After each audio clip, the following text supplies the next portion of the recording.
네, 네, 고맙습니다. 저에게 소중한 시간을 주셔서 감사하게 생각을 합니다.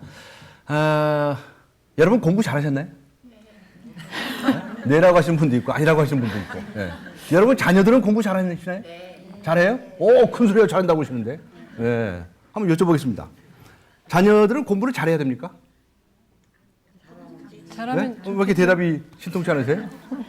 근데 우리나라 어른들께서 말이죠. 아이들에게 제일 많이 하는 말이 뭐냐? 아이들에게 물어봤어요. 그랬더니 뭐게요? 공부해라. 공부해라. 공부해라 소리를 가장 많이 듣는다. 아이들이 그렇게 얘기를 해요. 정말 우리나라 어른들은 공부 좋아하시는 것 같아요. 여러분 그 설날 때 그 세뱃돈 주셨죠? 그때 뭐라고 하시면서 주셨어요? 공부 잘해라. 우리가 이제 길가에 가다 보면 아이들도 만나고 또 엘리베이터에서도 만나고 그러잖아요. 그때마다 우리 어른들은 아이들에게 관심을 가져요. 그래서 물어보죠. 너 몇 학년이냐? 뭐 어느 학교 다니냐? 이렇게 물어보죠. 그 다음에 꼭 한마디 더 물어보죠. 뭐 무슨 말이에요? 공부 잘하냐? 심지어 어떤 이들은요. 몇 등 하냐라고도 묻는 분도 있어. 몇 등 하는지 자기가 알아서 뭐 할 거예요, 그거. 그렇게 공부에 대해서 정말 노이로제에 걸리는 분들이 아닌가 이렇게 생각을 해요. 그런데 여러분 이거 한번 여쭤보겠습니다. 어떤 학생들이 공부를 잘하던가요? 어떤 학생들이 공부를 잘하죠? 공부 잘 해보지 않으셔서 잘 모르시겠어요? 네. 그게 어려운 게 아닙니다. 뭐 머리 좋은 학생들이 공부 잘한다? 꼭 그렇지는 않아요. 머리 좋은 아이들이 게으름 피우면 공부 못하죠. 또 뭐 열심히 한다고 해서 공부가 다 잘 됩니까? 머리가 나쁜 아이가 아무리 열심히 해봐도 되겠어요? 안 되죠. 네. 어떤 아이가 공부를 잘하느냐? 아주 간단한 겁니다. 공부 잘하는 재주를 타고난 학생들은 공부를 잘합니다. 맞죠? 공부 잘하는 재주를 타고난 학생은 공부를 잘합니다. 그러면 공부 못하는 재주를 타고난 학생들은 공부를 잘할까요? 못할까요? 못하겠죠. 그렇죠? 그렇다면 제가 여러분에게 이렇게 여쭤보겠습니다. 공부 못하는 자녀가 있어요. 그러면 공부 못하는 아이가 나쁜 성적표를 받아왔어요. 그러면 이 정상적입니까? 비정상적입니까? 정상적이죠. 그러면 여러분은 사랑하는 여러분의 자녀들이 정상적인 사람이 되기를 바라십니까? 비정상적인 사람이 되기를 바라십니까? 정상적인 사람이잖아요. 다들 웃으시는데. 자, 그러면 이 아이가 공부 못하는 재주를 타고났어요. 근데 학교에서 나쁜 성적표를 받아왔어요. 그럼 우리는 그 아이들에게 뭐라고 얘기해야 할까요? 왜 못했느냐고? 공부 못하는 재주를 타고나서 못했는데 왜 못하냐고 물어? 여러분 맨날 그러셨죠? 거 봐라 너 공부 안 하고 밤새 텔레비 보고 인터넷하고 게임하고 밤늦게 싸돌아다니고 그래서 성적 나빴다고 이렇게 야단치셨죠? 이 야단치는 건 잘한 겁니까? 잘못한 겁니까? 얘가 공부 못한 것은요. 공부 못한 재주를 타고났기 때문에 공부 못한 거예요. 그렇잖아요? 그렇잖아요? 그럼 이 아이가 공부 못한 재주는 누구에게서 받은 겁니까? 그 아버지의 유전자와 어머니의 유전자가 합쳐져서 공부 못하는 재주를 타고난 거예요. 그래서 누굴 야단쳐요? 요새 우리나라에서 말이죠. 공부 못한다고 구혹받은 어린이들 많습니다. 청소년들 많습니다. 다 부모 잘못인데 거기다 대고 주워박냐고요. 예. 그래서 저는 이 나쁜 성적표를 받아온 이 자녀들에게 이렇게 얘기해야 된다고 생각합니다. 뭐냐? 야, 공부 못하느라고 얼마나 수고가 많은지. 야, 공부 못하는 거 아무나 하는 거 아니다, 그거? 아무나 하는 거 아니야? 대단한 거야, 그거? 이렇게 칭찬을 해줘야 되지 않느냐, 이런 얘기입니다. 맞습니까? 틀립니까? 맞죠? 예? 예. 여러분들, 저는 이 전국의 이 공부 못하는 그 수많은 학생들을 사랑합니다. 왜 사랑하느냐? 공부 못하는 재주를 타고난 학생들은 반드시 다른 재주를 하나씩, 둘씩, 셋씩 타고났기 때문입니다. 맞습니까? 예. 여러분이 좋아하시는 박지성 선수. 학교 다닐 때 공부를 잘했겠습니까? 축구를 잘했겠습니까? 축구에 재능이 있는 친구죠. 김연아 선수 뭐에 재주가 있을까요? 네. 이소정 우리 배우는 무엇에 재주가 있었을까요? 저 공부 잘했습니다. 네, 공부도 잘하고 노래도 잘하시는 분도 있습니다. 그런데 우리는 세상에 태어날 때 공부를 잘하는 재주를 타고난 학생이 있는가 하면 축구나 뭐 글쓰기나 뭐 노래하기나 다른 것들을 잘하는 재주를 타고난 학생들이 반드시 있다는 것입니다.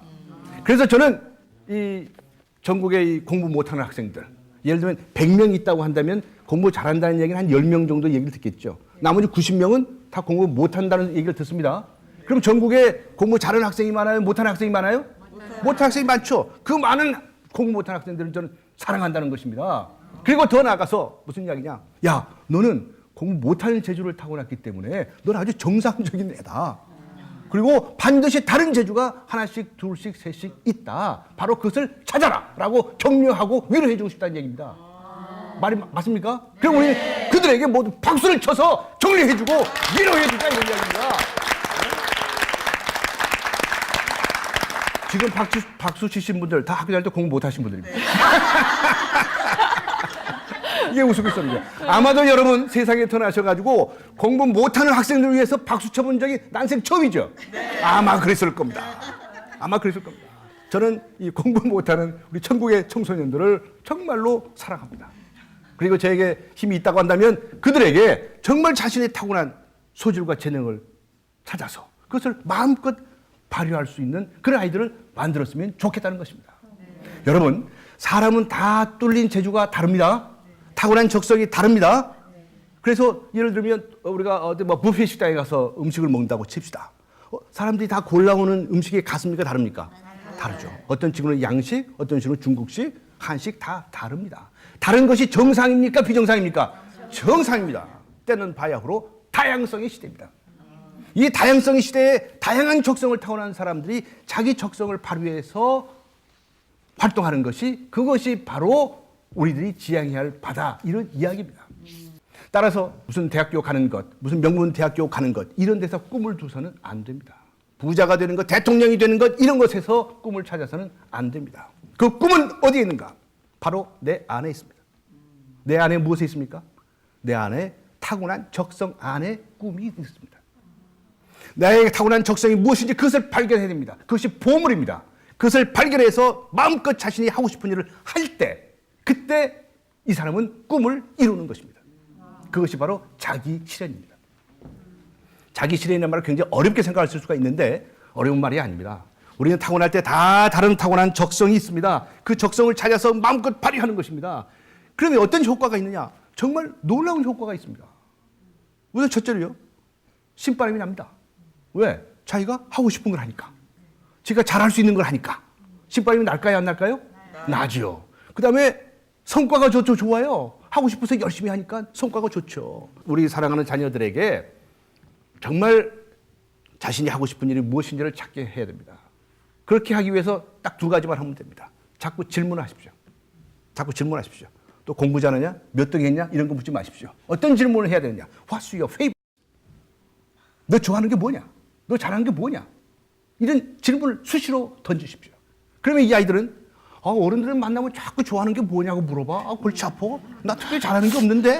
다들 이렇게 생각하고 있거든요. 근데 계속 질문을 하면 머릿속에서 프로그래밍을 합니다. 아, 맞아. 뭐 대답을 해야 되겠는데 내가 뭘 잘하지? 내가 요리를 잘하나? 시계 고치는 걸 잘하나? 아니면 무슨 기계 만지는 걸 잘하나? 스스로 자꾸 자기 자신에게 질문을 하게 됩니다.